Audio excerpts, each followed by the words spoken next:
सच्चाई का ज्ञान होने के बावजूद वो रेगिस्तान के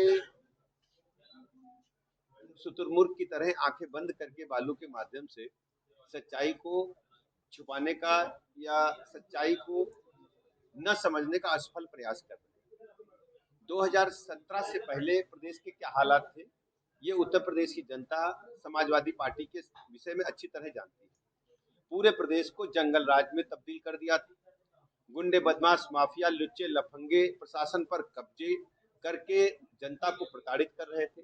प्लाट, मकान, दुकान कब्जा कर रहे थे। बहू बेटी की इज्जत आबरू खतरे में थी। लॉ एंड ऑर्डर को पूरी तरह से ध्वस्त कर दिया था। 1000 से अधिक दंगे इनकी रिजिम में हुए थे। मुजफ्फरनगर के दंगों को कोई आज भी नहीं भूला है। समाजवादी पार्टी का जो तंत्र है पूरी तरह से बैड एलिमेंट्स के प्रमोशन पर आधारित है। भारतीय जनता पार्टी की सरकार माननीय मोदी जी के नेतृत्व में, उनके मार्गदर्शन में सबका साथ, सबका विकास, सबके विश्वास के आधार पर उत्तर प्रदेश में जन जन का विश्वास जीत चुकी है। आदरणीय योगी जी के नेतृत्व में प्रदेश में चतुर्मुखी विकास हो रहा है। आज सर्वाधिक एक्सप्रेसवेज वाला स्टेट उत्तर प्रदेश है। बिजली के मामले में मैं स्पष्ट करना चाहूंगा, आप भी पत्रकार मित्र इस बात को अच्छी तरह उनसे जरूर सवाल पूछें। 2017 से पहले एक हफ्ता बिजली दिन में आती थी, एक हफ्ता रात में आती थी। पीने के पानी के लिए बुंदेलखंड, विंध्याचल में ट्रेन से पानी मंगाया जाता था गर्मी के दिनों में। सड़कों का बुरा हाल था, स्कूलों का बुरा हाल था, अस्पतालों का बुरा हाल था। आज समाजवादी पार्टी के मुखिया को जवाब देना चाहिए, जाति आधारित और पारिवारिक पार्टियों को किस ढंग से जनता को आज तक 4 बार समाजवादी पार्टी ने स्टेट में सरकार बनाई है और किस ढंग का शासन दिया है प्रदेश की जनता अच्छी तरह जानती है। ये प्राइवेट लिमिटेड कंपनियों की तरह पार्टी चलाते हैं और जब सूबे में सत्ता में होते हैं तो सत्ता के मद में चूर होकर के सफाई में मुंबई के कलाकारों को बुला करके सरकारी पैसे से डांस देखने का काम करते हैं। इनको जनता से कोई सरोकार नहीं है। ये जाति के आधार पर, तुष्टीकरण के आधार पर वोट हासिल करके सत्ता की भूख को मिटाना चाहते हैं। प्रदेश की जनता इनको कभी भी स्वीकार नहीं करेगी। भारतीय जनता पार्टी माननीय मोदी जी के मार्गदर्शन में जनता के दिलों पर लगातार राज कर रही है और गरीब कल्याण योजनाओं के माध्यम से माननीय मोदी जी ने जन जन का भरोसा जीत लिया। अखिलेश यादव ने एनकाउंटर पे सवाल खड़े किए। आप क्या चाहते हैं अपराधी पुष्पित पल्लवित हो? आज गोरखपुर में जिस बेटे की हत्या हुई है, जिस बेटे को निर्मम तरीके से इन लोगों ने मौत के मुंह में धकेलने का काम किया है, यदि उसके दोषी व्यक्ति को पुलिस ने अपराधियों द्वारा गोली चलाए जाने के बाद इनकाउंटर में पकड़ा है और जेल भेजा है, अदालत के माध्यम से कड़ी सजा मिली, इनको पीड़ा क्यों हो रही, तिलमिलाए क्यों है? ये तिलमिलाहट सिर्फ इस बात की है कि इनका वोट बैंक तुष्टीकरण का है। ये कुछ लोगों को तुष्टीकरण करना चाहते हैं और गौ माता के हत्यारों को तो प्रदेश की जनता कभी भी स्वीकार नहीं करेगी। ये वही लोग हैं जो गौ माताओं को सड़क पर नहीं देख सकते थे, ये सीधे स्लाटर हाउस में भेजते थे। अवैध बूचड़ खाने संचालित करने का काम समाजवादी पार्टी की सरकार में हुआ था। गौ माता हो, नंदी बाबा हो, सर्वाधिक स्लाटर हाउस में बूचड़ खानों में पहुंचाने का काम समाजवादी पार्टी के शासनकाल में होता था। आज में 12 लाख से अधिक गोवंश हमारे निराश्रित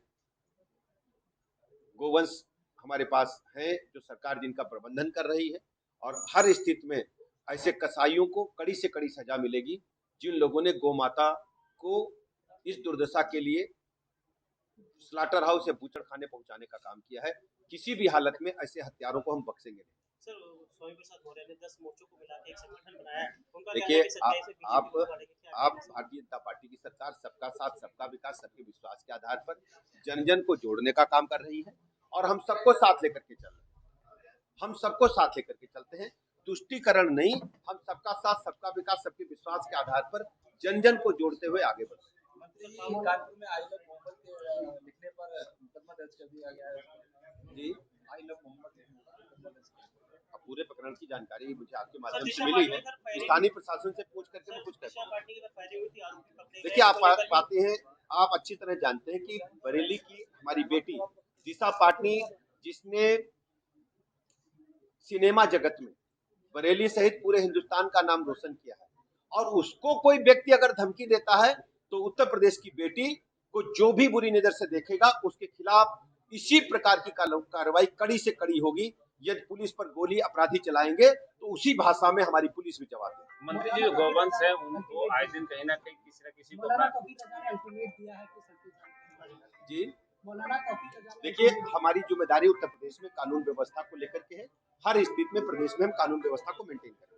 मंत्री जी, जो आवारा गौवंश है वो आए दिन कभी ना कभी किसी को टक्कर मार देते हैं, किसी को उठा के भाई मैं कह दूं, आवारा गोवंश है हमारे बरेली सहित पूरे प्रदेश में 12 लाख से अधिक निराश्रित गोवंश हमारे गो आश्रय स्थलों में है। यदि बरेली में आप बताते हैं तो हम स्थानीय प्रशासन से बात करके उनको निराश्रित गोवंश स्थल तक पहुंचाएंगे और बरेली के लोगों से भी कहते हैं ये निराश्रित गोवंश किसके हैं वो चिन्हित करें। और उसको उस व्यक्ति से भी अनुरोध करता हूं कि हमारी सरकार ने ढेर सारी ऐसी योजनाएं चलाई हैं कि निराश्रित गोवंश को सड़क पर न छोड़ें। ये आपका अगर गैया है तो आप उसको पालें और सरकार उसके भोजन पानी की पूरी व्यवस्था कर रही है। आपके खाते में समय से पैसा पहुंचेगा।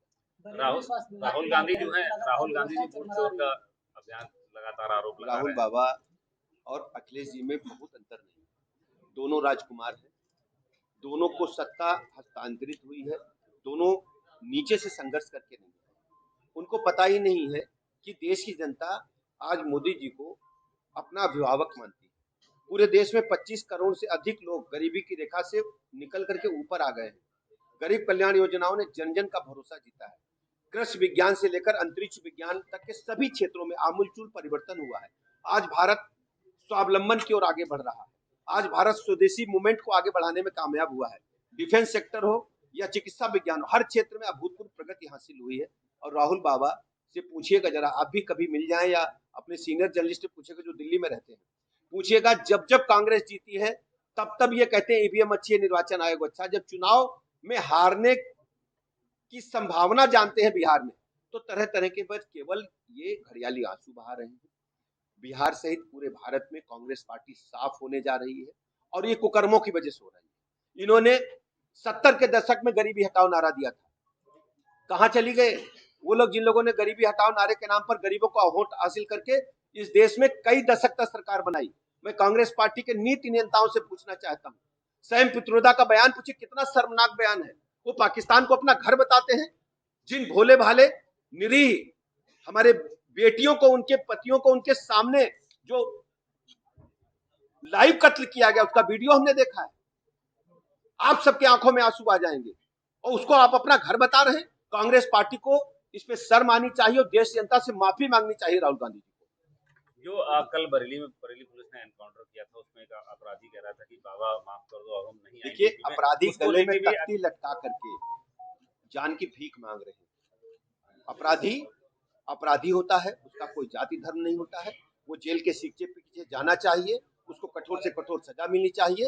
और अदालत के माध्यम से मुझे कहने में फक्र है कि बेटियों पर और बालकों पर, बच्चों पर पास्को एक्ट के माध्यम से 6-6 महीने में हमने फांसी की सजा सहित आजीवन कारावास, 10 वर्ष तक कारावास। आप पूरी तरह से देखेंगे, एनसीआरबी के आंकड़े गवाह हैं। आज उत्तर प्रदेश में कानून का राज है। हमारी बेटी बरेली के अंदर रात को 12 बजे भी अपने घर से निकल करके चौराहे पे आकर के आइसक्रीम खा सकती है, कॉफी पी सकती है, अपने गंतव्य को जा सकती है। समाजवादी पार्टी के शासनकाल में संभव था क्या? आप बताओ, मैं आपसे पूछता हूँ, आप पत्रकार मित्र, बताओ भैया, आप बताओ, खुद ही बता रहे। देखो, ये सब गुंडे बदमाश माफिया लुच्चे लफंगों को पुष्पित पल्लवित करने वाली पार्टियां हैं। तुष्टीकरण के तहत वोट हासिल करके सत्ता को एन के प्रकार लेना चाहते हैं। ये केवल जाति आधारित, मैं फिर रिपीट कर रहा हूं, जाति आधारित और परिवार आधारित पार्टियां हैं। भारतीय जनता पार्टी एक कार्यकर्ता बेस्ड पार्टी है, लोकतांत्रिक पार्टी है, संविधान के तहत चलने वाली पार्टी है। ये सब प्राइवेट लिमिटेड कंपनियां हैं, इनका जनता से कोई सरोकार नहीं। देखिए, लगातार